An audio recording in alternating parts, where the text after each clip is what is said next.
Alors bonjour tout le monde, et oui, je m'appelle Éric Lantier, je suis coach spécialisé en intelligence genrée.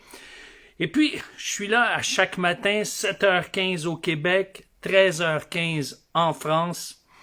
Eh bien, désolé, ce matin, on a éprouvé quelques problèmes techniques, mais c'est réglé. Alors, je suis ici avec vous pour répondre à cette question. Et je vais m'adresser principalement aux hommes. Parfois, je m'adresse aux femmes, parfois aux deux. Mais aujourd'hui, c'est principalement aux hommes. Merci à tous ceux qui se sont joints. Merci pour votre patience, c'est bien apprécié. Euh, Comment être rassurant lorsque notre conjointe passe par un creux de vague? On est dans une mini-série sur le creux de vague des femmes. Bon, les hommes vivent à leur façon, eux aussi, si on pourrait dire, leurs écarts ou leurs différences. Nous, les hommes, on est comme des élastiques. On a besoin, une fois qu'on est saturé sur le plan émotionnel, au niveau de l'intimité, on a besoin de s'isoler, retrouver notre indépendance, faire le vide ou faire le plein selon le cas, et revenir pour reconnecter en force. Mais les femmes, elles, vont vivre des fluctuations émotionnelles qu'on appelle des vagues, et dans ce creux de vague, où est-ce que émotionnellement, elle a besoin de support, elle a besoin de se sentir soutenue, eh bien, nous, les hommes, on peut jouer un rôle déterminant, et ça va même jouer un rôle déterminant dans notre relation amoureuse, et même dans notre relation sexuelle, dans notre intimité physique. Hier, il était question d'un sujet très important, qu'est-ce qu'on ne doit pas dire à une femme lorsqu'elle est dans un creux de vague, parce que nous, les hommes, on peut parfois être malhabiles, et quand je le dis, je l'ai été et je le suis encore. Et des fois, il y a des paroles qui sortent de ma bouche, je me dis « Ah non, il est trop tard ». Je le réalise en le disant, et c'est important de se le répéter, et d'avoir des points de repère. Faire attention à des choses à ne pas dire, parce que, oui, ça peut être mal interprété, mais aussi, c'est toujours qui reçoit ce qui va être entendu. Et donc, comment c'est interprété, comment c'est évalué, comment c'est saisi, comment c'est vécu, etc. Mais aujourd'hui, comment être rassurant lorsque sa femme ou sa conjointe passe par un creux de vague?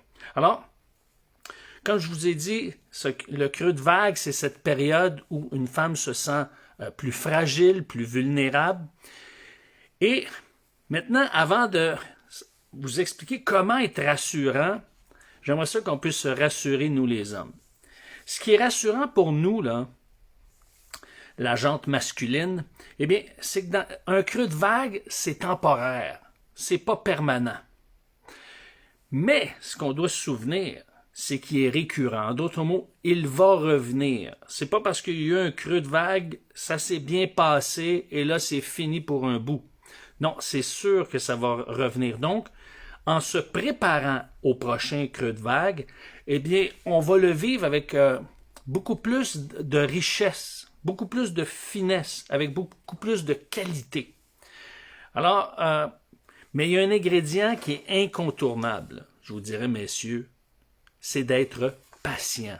Dans un creux de vague, là, ça, là, c'est incontournable. La patience est de mise, est de rigueur. Donc, maintenant, pourquoi je dis ça? Hé, hé, il y a quelqu'un que je connais qui est là. Salutations. En direct, en plus. Hey, merci, Sim. Ce qui arrive, nous, souvent, les hommes, on s'impatiente parce qu'on a l'impression qu'on redit la même chose, qu'on répète. Et quand on répète des propos en disant « Mais pourquoi tu y accordes tant d'importance à celui-là ou à celle-là? Ah, pourquoi tu t'en fais tant? Je t'ai expliqué l'autre fois pourquoi tu n'as pas besoin de t'en faire, décroche. » Et là, on répète, puis là, il y a deux éléments. La répétition, ça peut être tannant parce que on a l'impression qu'on ne passe pas un autre appel. Et deuxièmement, c'est qu'on se sent en disant « Coudonc, ce que je dis, est-ce que c'est pertinent? Est-ce qu'elle accorde une valeur à ce que j'y ai dit? » Et là, à ce moment-là, on se sent un peu dévalorisé. Alors, c'est important, le PPP, prends-le pas personnel.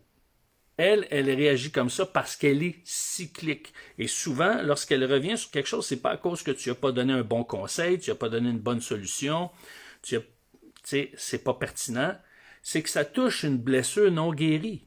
Donc, c'est important d'avoir ce recul, de dire, c'est pas contre moi, même si moi j'en reçois des effets, même si moi je suis, là je parle en tant qu'homme, là, je me sens éclaboussé, je dois avoir ce recul, cette disposition en disant non, non, non.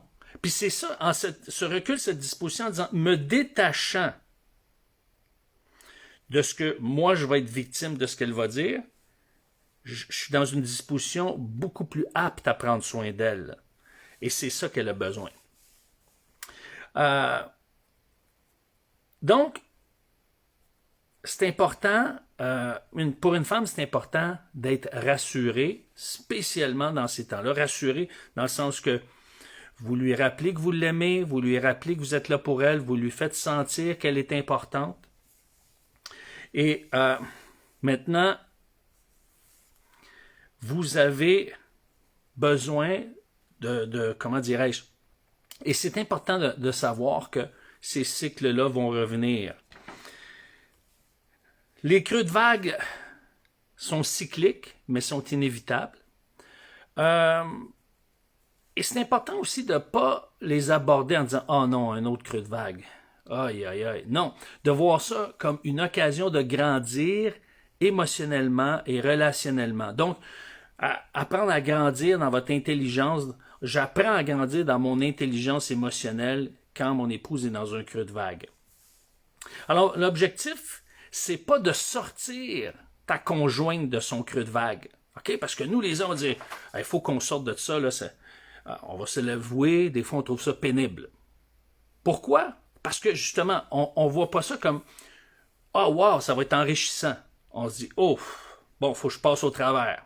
Si je peux la sortir du creux de vague, on va avoir passé au travers. Non, ce qu'elle a besoin, c'est pas qu'on la sorte du creux de vague. Elle se noiera pas dans un creux de vague. Nous, on a l'impression qu'elle va se noyer. Non, non, non. Ce qu'on a besoin, c'est de l'accompagner dans le creux de vague. C'est de nager avec elle dans le creux de vague. C'est ça qu'elle a besoin. Parce qu'elle a besoin de se sentir en sécurité. Sinon, elle va étouffer ses émotions négatives. Parce que là, elle vit quelque chose que nous, on appelle les hommes des émotions négatives. Ce qui arrive si on essaie de la sortir du creux de vague, où on n'est pas disponible émotionnellement dans le creux de vague, elle va étouffer ses émotions négatives. Là, à court terme, ça peut être « Ah, wow, ouf, on a passé au travers, c'est parti. » Mais il y a un danger. Parce que ce que ça va faire lorsque une femme va refouler ses émotions négatives, sa connexion émotionnelle avec son conjoint n'est plus la même.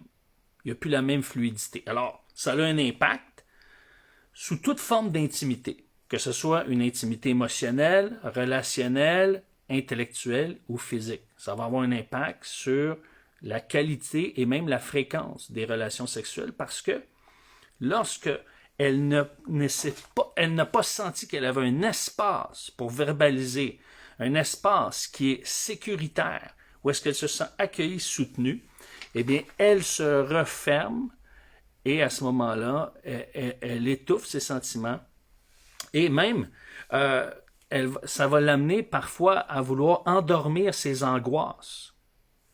Comment?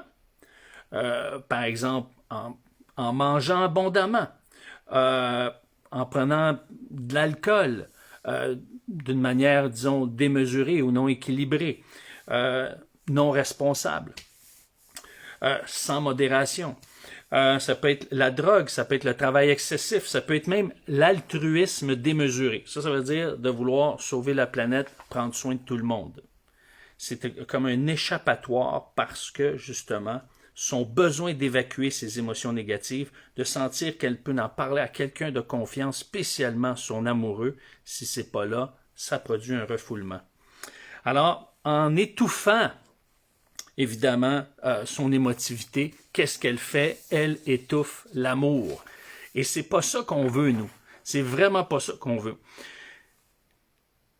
Et donc, si c'est pas ça qu'on veut, mais on doit être disponible émotionnellement, patient et rassurant. Mais avant de voir comment être rassurant, c'est important que quand ça nous dépasse, on n'a pas l'énergie émotionnelle de passer au travers ce creux de vague, c'est important d'être honnête.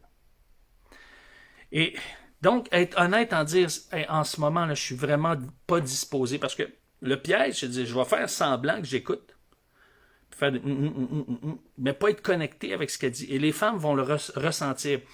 Peut-être que ça va créer un malaise ou un inconfort, mais le respect va être plus grand et vous allez vous ressourcer. Mais quand vous dites, hey, là, en ce moment, là, j'aimerais tellement ça être là pour toi, mais je sais pas, j'ai mal à la tête, j'ai eu une grosse journée, puis sais-tu quoi? Tu mérites que je sois toute là pour toi. Je comprends que tu souffres présentement. Donc, manifester que je comprends que tu as besoin de moi et je t'aime. Puis sais-tu quoi? J'ai besoin là, de me retirer un petit peu, passer à autre chose pour revenir. Et donc, évidemment, si la relation, je dirais, émotionnelle, si la qualité relationnelle n'est pas très solide, évidemment, ça peut amener des tensions, mais des tensions beaucoup moins lourdes que si vous faites semblant, puis là, elle ne se sent pas accueillie, parce que là, si elle commence à dire, ben c'est ça, t'es pas là, tu m'écoutes pas, et là, il y a une escalade qui commence. Alors, c'est pour ça que c'est important d'être honnête, d'être transparent, mais d'exprimer que vous comprenez qu'elle souffre, de la rassurer que vous l'aimez et que dès que vous allez être disponible, vous voulez être là pour elle. C'est important de lui prendre les mains, de lui dire en la regardant dans les yeux, par exemple, de la rassurer à ce moment-là. C'est possible qu'elle soit déçue, mais elle va comprendre. Maintenant, si vous voyez, mesdames, que votre conjoint vous dit ça d'une façon sincère, mais dites-vous qu'il va revenir disposé. Parce qu'il va aller chercher de l'aide pour y parvenir à être disposé. Quand je dis de l'aide, ça ne veut pas dire qu'il va appeler un ami pour lui demander conseil. Ça pourrait être ça. Mais c'est surtout que c'est comme ça qu'un homme va chercher de l'aide, c'est en s'isolant, des fois en déconnectant même. Parce que après, il est disposé pour tout ressasser ça puis dire, OK, qu'est-ce qui m'empêche d'être là? Et là, OK, je suis disposé. Ou, j'avais un trop plein, là, j'avais besoin de faire le vide, là, je suis disposé. Alors, c'est important à garder ça en mémoire, mesdames, là-dessus.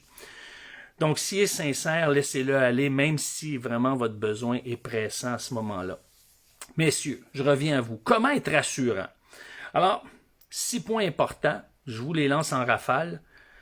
Ne cherchez pas le fil conducteur rationnel dans ses propos. Ça risque d'être décousu, elle va sauter du coq à l'âne.